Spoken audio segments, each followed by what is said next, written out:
எனவும் உயிருக்கு ஆபத்து எனவும் பல தகவல்கள் வெளிவந்தன.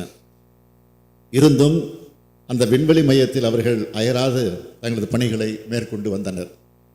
இந்த நிலையில் ஃபால்கான் 9 எனும் ராக்கெட்டுடன் டிராகன் எனும் விண்கலம் அனுப்பப்பட்டு சர்வதேச விண்வெளி நிலையத்தை சென்றடைந்தது.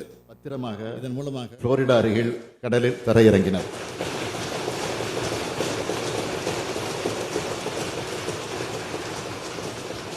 அவர் பத்திரமாக மீண்டும் பூமிக்கு வந்தடைந்த செய்தி நம் அனைவரையும் மகிழ்ச்சியடைய செய்துள்ளது. இத்தருணத்தில் சுனிதா வில்லியம்ஸ் அவர்களுக்கும் அவரை பத்திரமாக பூமிக்கு கொண்டு வருவதற்கான அனைத்து முயற்சிகளை மேற்கொண்டவர்களுக்கும் நமது மனமார்ந்த பாராட்டுக்களையும் நன்றியையும் நான் தெரிவித்துக் கொள்கிறேன். டிராகன் எனும் விண்கலம் அனுப்பப்பட்டு சர்வதேச விண்வெளி நிலையத்தை சென்றடைந்தது. இதன் மூலமாக சுனிதா வில்லியம்ஸ் அவர்களும் பூட்ச் அவர்களும் அங்கிருந்த மேலும் 2 வீரர்களோடு இணைந்து பயணித்து பத்திரமாக புளோரிடா அருகில் கடலில் தரையிறங்கினர்.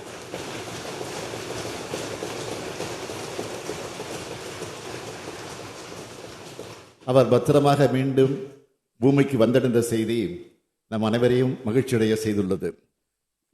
இத்தருணத்தில் சுனிதா வில்லியம்ஸ் அவர்களுக்கும் அவரை பத்திரமாக பூமிக்கு கொண்டு வருவதற்கான அனைத்து முயற்சிகளை மேற்கொண்டவர்களுக்கும் நமது மனமார்ந்த பாராட்டுக்களையும் நன்றியையும் நான் தெரிவித்துக் கொள்கிறேன்.